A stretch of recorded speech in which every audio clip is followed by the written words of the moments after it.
తెలంగాణకు చెందిన software engineer అమెరికాలో అరెస్ట్ అయ్యాడు. కారణం భార్యని హతమార్చడం. నారినే అవినేష్ అనే తెలంగాణకు చెందిన వ్యక్తి అమెరికా వాషింగ్టన్లో సాఫ్ట్వేర్ ఎంప్లాయీగా పనిచేస్తున్నాడు.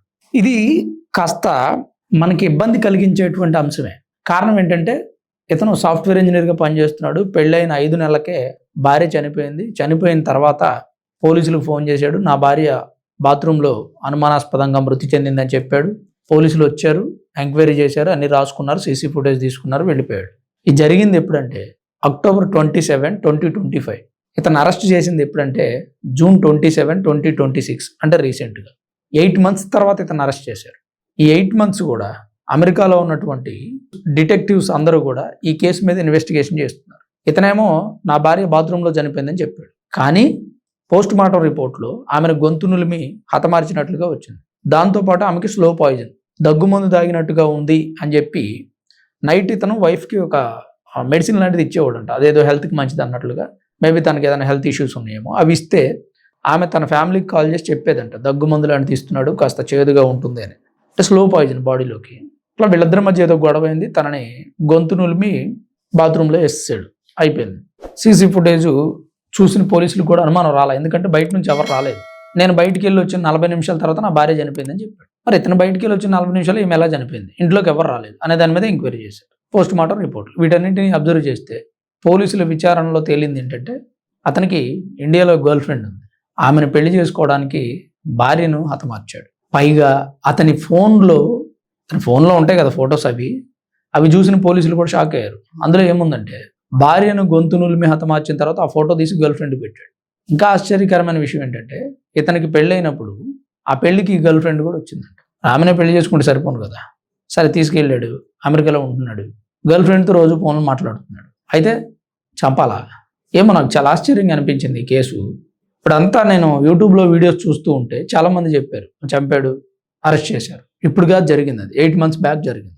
నారినే అవినేష్ అతని పేరు. ఆయన పెళ్లి చేసుకున్నటువంటి ఆమె పేరు ఏంటంటే రాజిత సబ్బినేని. ఆమెది విజయవాడ. తర్వాత అమెరికా వెళ్ళారు మ్యారేజ్ అయిన తర్వాత. రెగ్యులర్గా నేను మీకు ఇలాంటి ఇన్ఫర్మేషన్ ఇచ్చినా సరే కొన్నిసార్లు వీటిని చూస్తుంటే మినిమం కామన్ సెన్స్ ఉండదురా మీకు? లోఫర్ గాళ్ళు కూడా మీలే బిహేవ్ చేయరురా.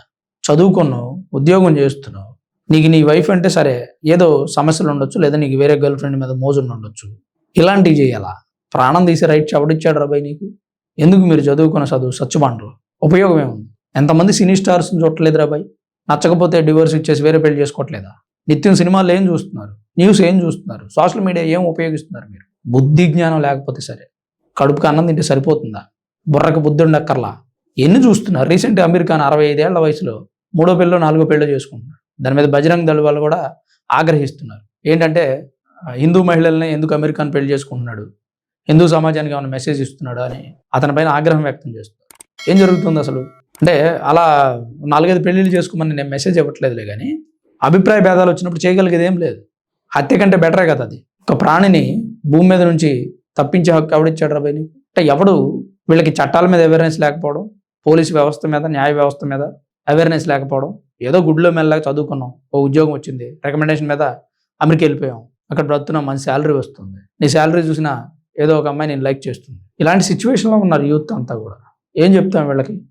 మీరే ఏదైనా చెప్పాలనుకుంటే కామెంట్ రూపంలో చెప్పండి. మీ విలువైన సలహాలు, సజెషన్లు మాకు ఏమైనా ఇవ్వాలనుకున్నా సరే కామెంట్ రూపంలో చెప్పండి. చాలామంది పెద్ద పెద్ద కామెంట్లు పెడుతూ ఉన్నారు.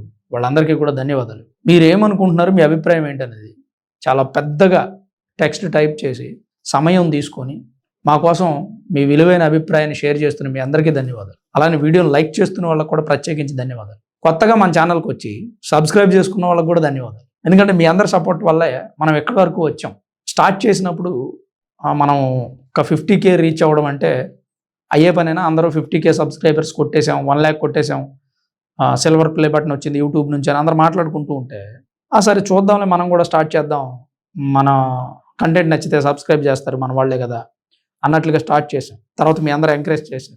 ఛానల్ని సబ్స్క్రైబ్ చేసిన మీ అందరికీ, ఇక్కడి వరకు తీసుకొచ్చిన మీ అందరికీ ధన్యవాదాలు. అలానే కొత్త వాళ్ళు ఎవరైనా చూస్తున్నా ఛానల్ని సబ్స్క్రైబ్ చేయండి, మీ అభిప్రాయాన్ని కామెంట్ చేయండి. Thanks for watching this video. This is Ram signing off, Sandra Studios.